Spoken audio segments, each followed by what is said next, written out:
নমস্কার বন্ধুরা, আশা করি সবাই ভালো আছেন। আজকে রান্না করব দেশি ছোট ছোট গোল আলু দিয়ে দেশি মাছের তরকারি। সেজন্য আমি এখানে যে আলুগুলো সিদ্ধ করে নিয়েছি, আগে সিদ্ধ করে ভালো করে খোসা ছাড়িয়ে ধুয়ে নিয়েছি, আর এখানে কাঁচামরিচ ছিঁড়ে নিয়েছি। আর এখানে আমি এই যে দেশি মাছগুলো ভাজতে শুরু করে দিয়েছি। এখানে আছে যে এটারে টাকি বলেন বা হচ্ছে শয়তান মাছ বলেন, সেই মাছ। আর এখানে আছে কই। এই মাছ দিয়ে আজকে আমি দেশি আলু দিয়ে একটা তরকারি রান্না করে দেখাবো আপনাদের।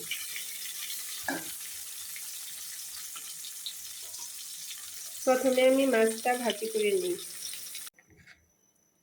এই দেখেন বন্ধুরা, আমি প্রথমে মাছগুলো ভেজে নামিয়ে নিয়েছি। আর এখন আমি ওই মাছ ভাজির তেলেই ফোড়নটা দিয়ে দিব একেবারে। যেহেতু এটা সিদ্ধ আলু, সেজন্য আমি পরে ফোড়ন দিব না, একেবারে ফোড়ন দিয়ে দিব। ফোড়নের জন্য এখানে রাঁধুনি সরষে জিরা নিয়ে নিয়েছি।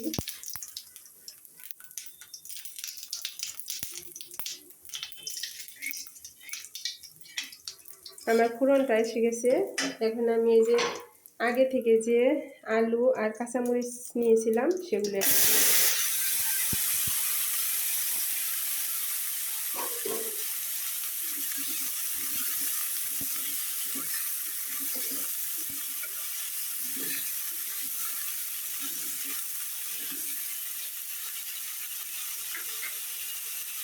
এখন এটার উপরে এক এক করে সব গুঁড়া মশলা দিয়ে দিব। প্রথমে দিয়ে দিব হলুদের গুঁড়া,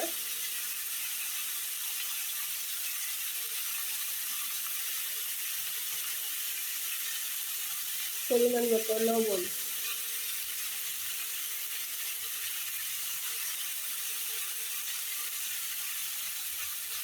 আমি মরিচের গুঁড়াটা এখন দিব না, আলুটা কষানো হয়ে গেলে তারপর মরিচের গুঁড়া দিব, না হলে এটাই অনেক ভাগ বের হবে এবং মরিচের গুঁড়াটা পুড়ে যাবে। এখন আমি আলুটা ভালোভাবে কষিয়ে নেব।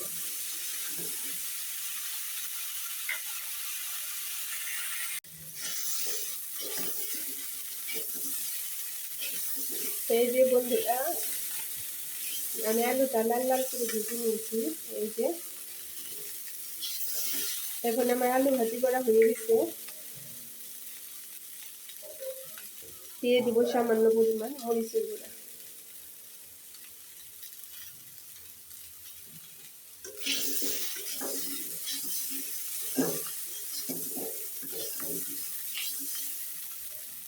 মরিচের গুঁড়া দেওয়ার পর আমি হালকা একটু ভেজে নিয়েছি। এখন দিয়ে দিব পরিমাণ মতো জল।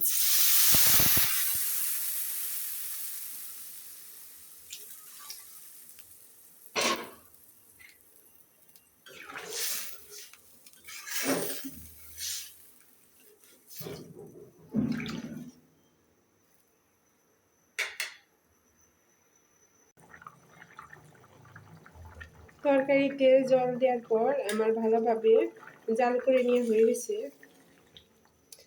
আমি এই তরকারিটা জল দেওয়ার পর জাল করে একটু কয়েকটা আলু আমি ম্যাশ করে দিয়ে দিয়েছি, যাতে ঝোলটা একটু গাঢ় হয় সেই জন্য। এখন আমি এই যে আগে থেকে যে মাছ ভেজে রেখেছিলাম, এই মাছগুলো দিয়ে দিব।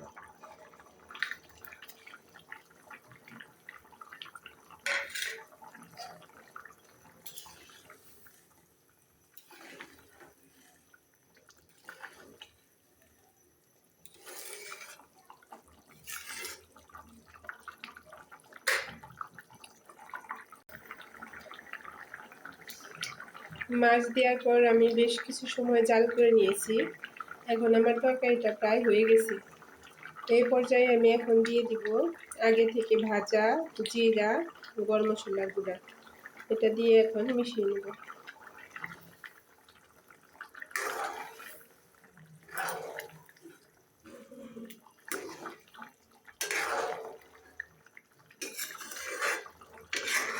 আমার তরকারিটা তো রেডি হয়ে গেছে। এখন আমি এটা নামিয়ে নেব। নামানোর পর আপনাদেরকে আবার দেখাবো। এই তো বন্ধুরা, আমার তরকারিটা হয়ে গেছে, আমি নামিয়ে নিয়েছি। এই রেসিপিটা আপনাদের কেমন লেগেছে অবশ্যই কমেন্টের মাধ্যমে আমাকে জানাবেন। আর আমার এই রেসিপিগুলো যদি ভালো লাগে তাহলে আমার চ্যানেলটা সাবস্ক্রাইব করে আমার পাশে থাকবেন। আজকের ভিডিওটি আর বড় করব না, পরবর্তী ভিডিওতে আবার দেখা হবে। সবাই সুস্থ থাকবেন, ভালো থাকবেন।